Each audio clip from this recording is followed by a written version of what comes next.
On this week's Talking Politics, do Rachel Reeves' new numbers really add up? Decisions that affect real lives are based on forecasts, which we know are often really inaccurate. The whole thing is fiction, and that in particular is really quite outrageous fiction. The chaos of reporting in the Trump era. Donald Trump, who changes his mind between, breakfast, 11's, lunch and supper time. And Robert calls out most of Parliament. There are a fair old number of total mediocrities in Parliament. Naming names would be a big mistake. Welcome. Well, Robert and Anushka and I have just come up from the studio where we were doing our Budget That Wasn't a Budget programme, and Robert got himself firmly crossed off the Treasury's Christmas card list by describing the budget as the budget that wasn't a budget, the spring statement, I should stick to the right language, as fiction. Rachel Reeves hasn't called yet, but it's only a matter of time. Well done. That's a big statement, but talk us through it. So why am I saying that this is all even less credible than statements of this sort normally are?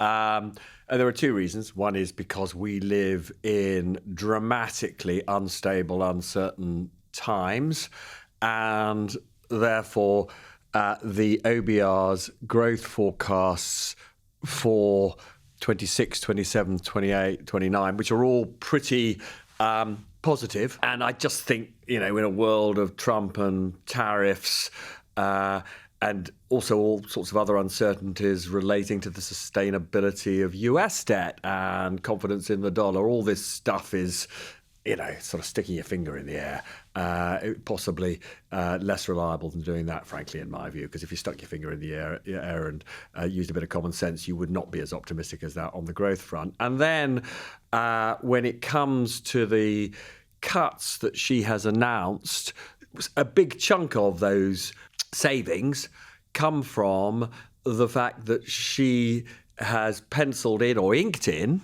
cuts to day-to-day spending between 2028 to 2030.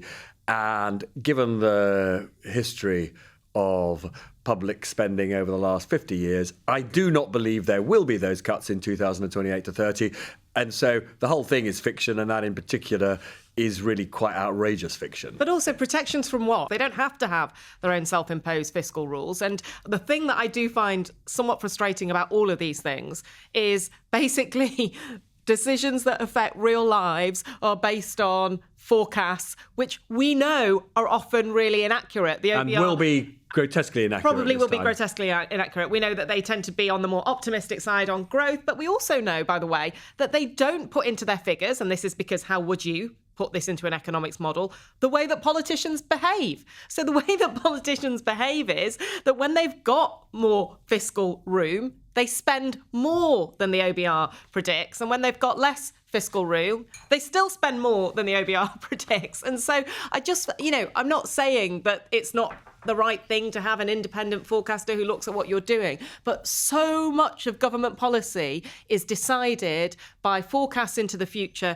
that are in their very nature likely to be inaccurate. You need to walk out because in any second now, because you have to go to Downing Street. So this is our last chance to get any further thoughts you might have before Robert and I, crack into some of the things that I think are obvious questions that stem from what we heard today. But you have covered this exhaustively in the run-up to it. The proposed spending cuts, you've gone into great detail about them, broken quite a few stories that the Treasury probably doesn't love you for either. I may be currently the only person on the Christmas card list. No, I'm not on the Christmas card list either.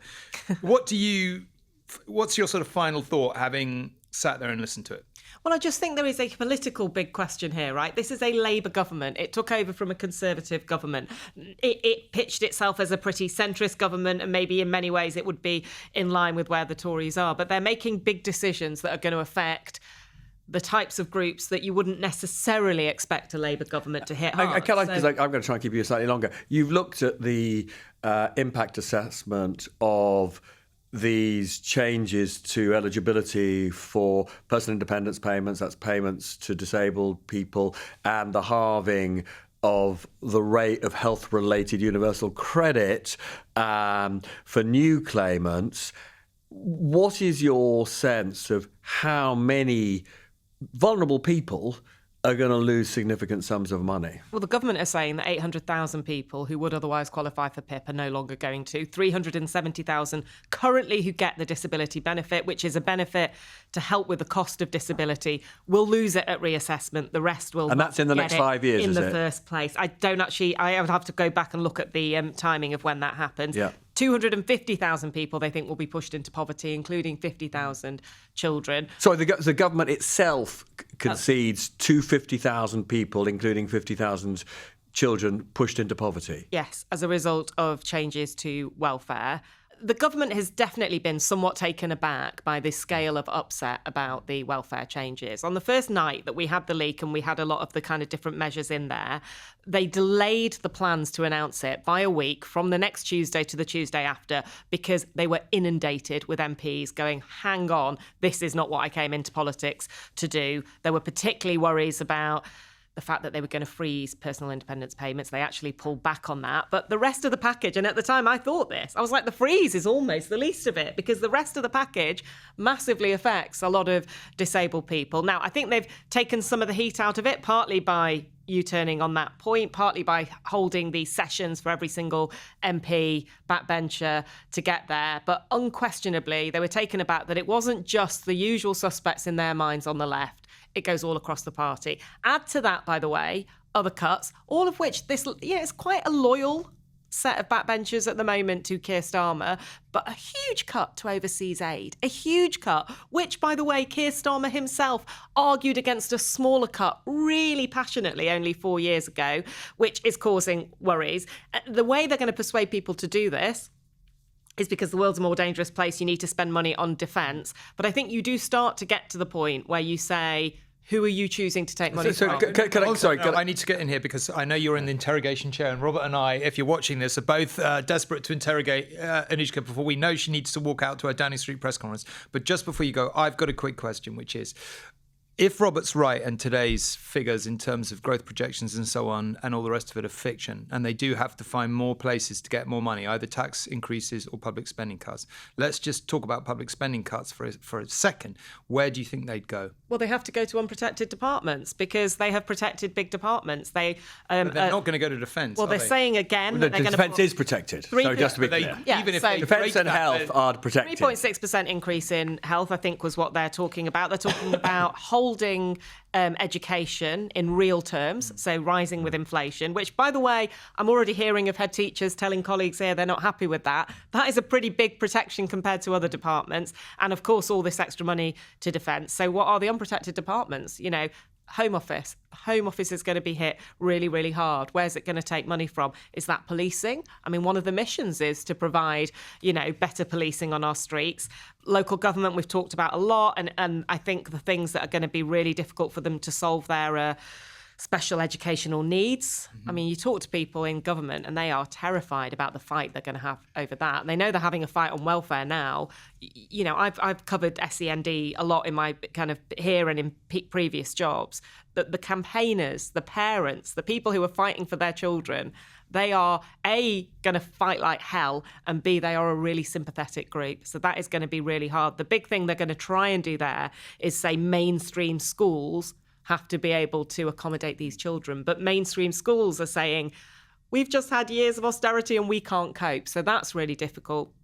As are children's services, as are adult social services. I mean, they've knocked adult social care down the line, but they're going to have to try and fix that. And then can I just say, the other thing to say is, you can put loads of money in the NHS. It still ends up standing still. I mean, I was in hospital with my dear mum this weekend, and she's in her 70s. I don't think she'll mind you saying that. And she spent 13 hours in A&E, in an absolute teeming A&E. She didn't get a bed till 2:30 in the morning, and that was when she needed to have an emergency operation. Every experience that people have like that they're going to blame the government for it eventually. They might blame the Conservatives for now, but eventually the government. Now, I think they know that, by the way, and that is why they're throwing money at the NHS. But it's also, you have to actually translate that into real change. If you're listening to this, you will know that Anushka's not here. If you're watching it, Robert and I have shuffled about a bit, so that's why it's looking a bit different. How bad do you think tariffs, the kind of tariffs Trump is talking about, will be for our economy? It's very bad for the government because there'll be individual. So let's just, we sell a lot of cars. Well, our automobile industry is pretty dependent on American purchases, right? If there's a big increase, for example, on tariffs relating to our automobile sector, a lot of those car companies will be in trouble, and she'll have to bail. She'll probably feel she has to bail them out, which would cost the taxpayer quite a lot of money. America is, as a country, as a single country, our biggest export market. Right, we sell more to the EU single market than we sell to America. But we sell more to America than to any individual European country. So anything that makes it way more expensive for British goods shipping into America is bad for us, right?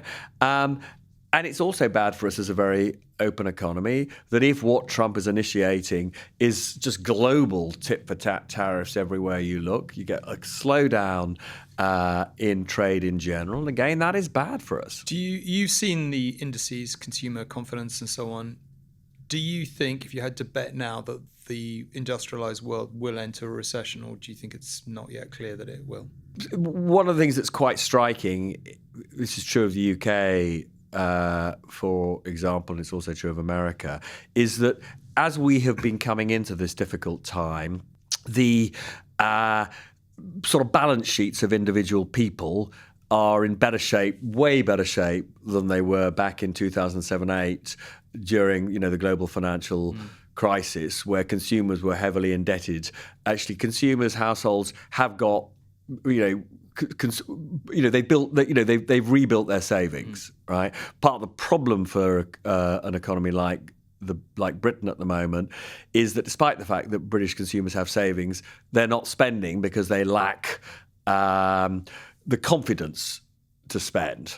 And so what I would say is that provides a bit of a cushion against an extreme recession, but you can't rule it out. Over the last 20 years, I have been absolutely immersed in reporting on a whole succession of global and British crises.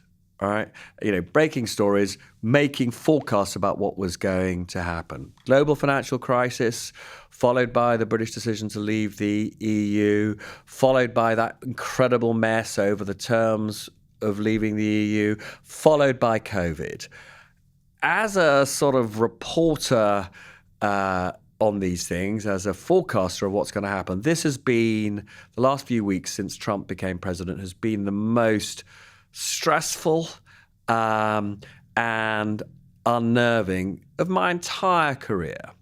And the reason for that is not because those previous crises weren't really severe and really bad, either for the world or for Britain, but it's because during the global financial crisis, when we voted for Brexit, when we had COVID, it was possible to amass data and to make some predictions that were pretty well grounded about what was actually going to happen to us, how bad the recession would be, what the financial costs would be. I could basically talk to you and to others on air with confidence about what's going to happen, because so much of the uncertainty is about one individual, Donald Trump, who changes his mind between, breakfast 11's lunch and supper time multiple times. He announces a whole range of different shocking things in the course of a day.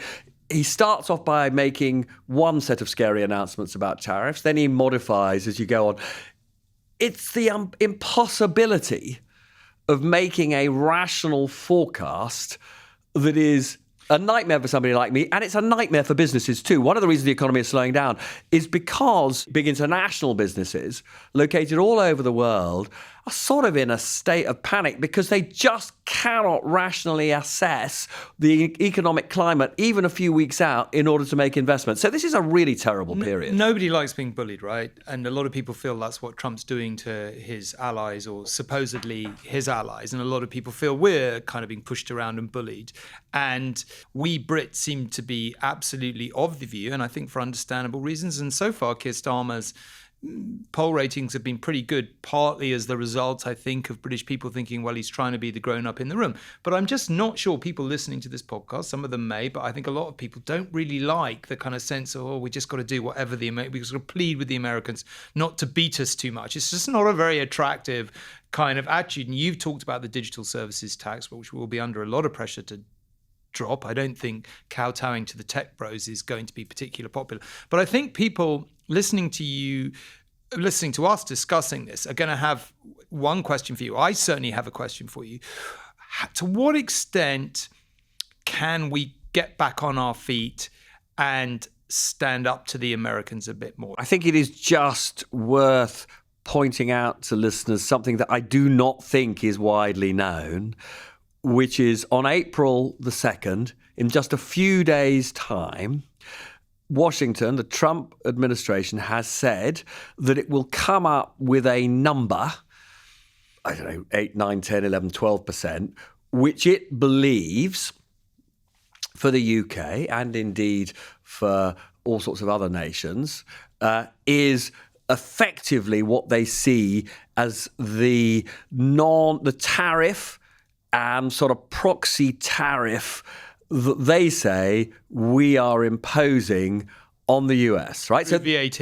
So through a whole variety of things. Yeah. It's one of the reasons I am genuinely horrified that the British government is even having this conversation with Washington. So Donald Trump has decided that sales taxes like VAT somehow discriminate against American businesses, which is literally the biggest load of economic nonsense you could possibly think of, because the whole point about VAT is it applies to anybody who sells within the UK, whether they're a British company, whether they're an American company, whether they're a French company, it does not discriminate on the basis of country of origin. It just applies to just the goods and services for which VAT, is applicable, right? Because VAT is higher than the sales taxes of individual US states, they are basically looking at that and saying, oh, well, that means that we're discriminating unfairly against American businesses. Absolute nonsense, right? But we're having a conversation with them on the basis that they take that view. To be clear, we're not going to cut VAT at the behest of the Americans, but we are conscious that they are calculating what they want from us in other terms if we're not going to cut VAT. So another tax that they hate, which again is not discriminatory on the basis of nationality. It is the digital sales tax. It's a 2% levy on the UK sales of digital giants. Those are digital businesses that have turnover in the UK of more than £500 million.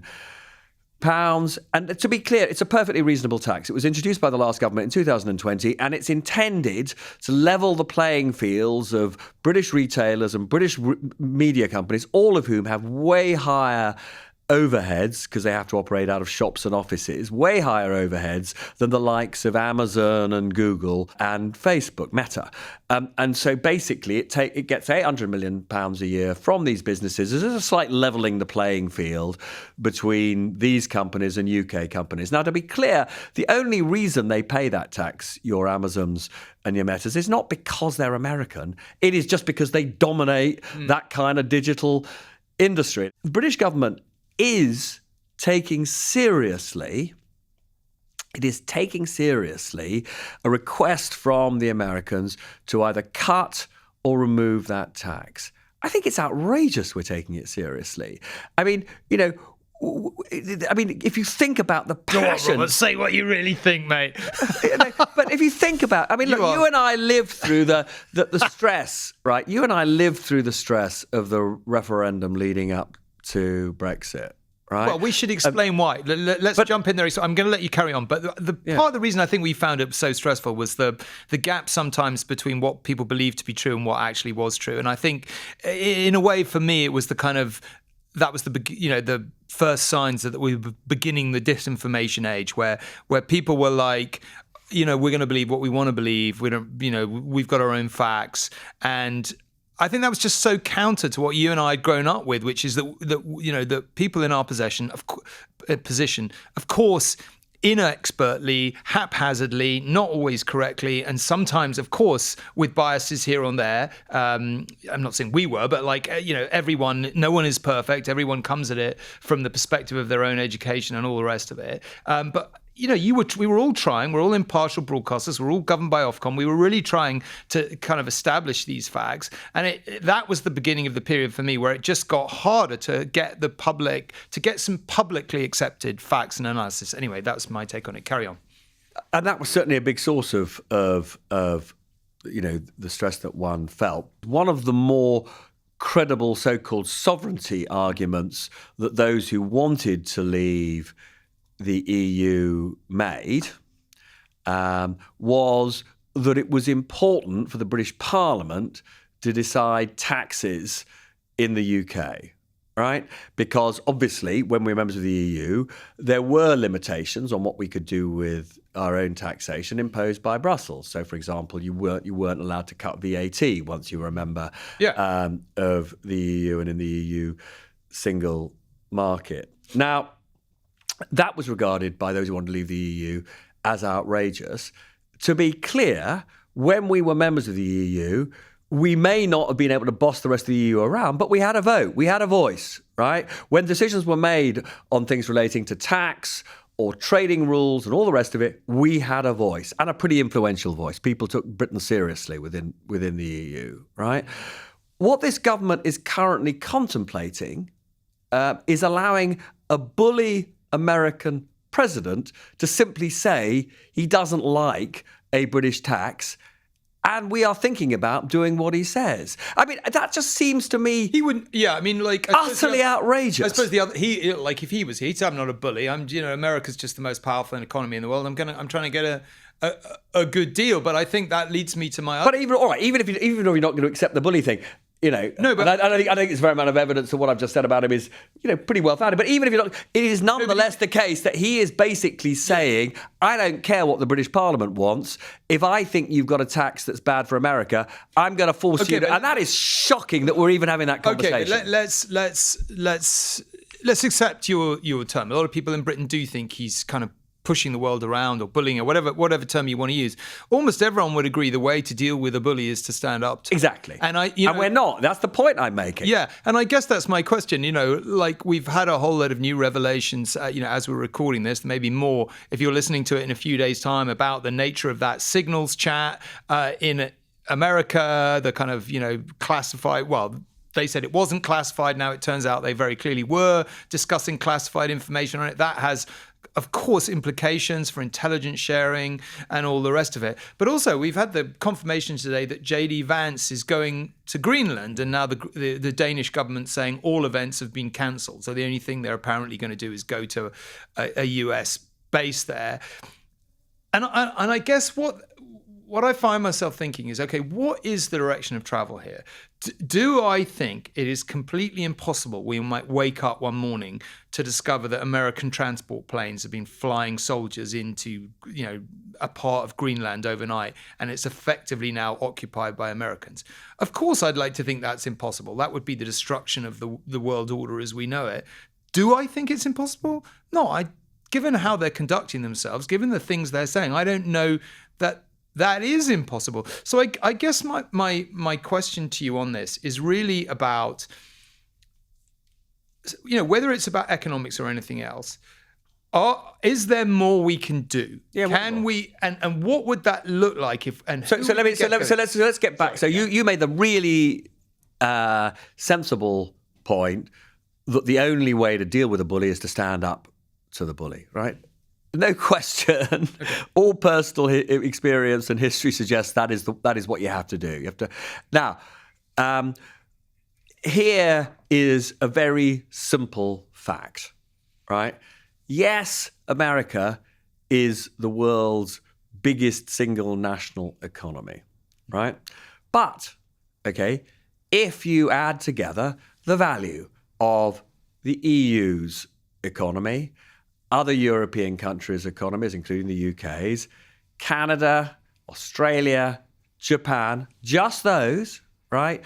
The value of those economies, the purchasing power of those economies is way bigger than that of the American economy.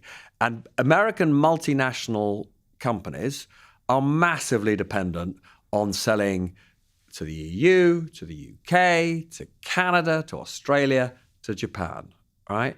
If the leaders of those countries were capable of getting together and issuing a very simple statement and said, if Trump imposes a tariff of X, we will impose a tariff on American exporters of 2X, at that point, both the market reaction, which would be incredibly negative, and indeed the reaction of the individual bosses of American companies, they would panic, they would be, at that point, I do think the bully Trump would have to back down, because actually the rest of the world would say, we're going to coordinate, we can look after each other, and we are going to absolutely tank your economy. He would have to stand down at that point. Okay, that is a very well. Let's see if it happens. Doesn't feel very likely this minute, but who knows?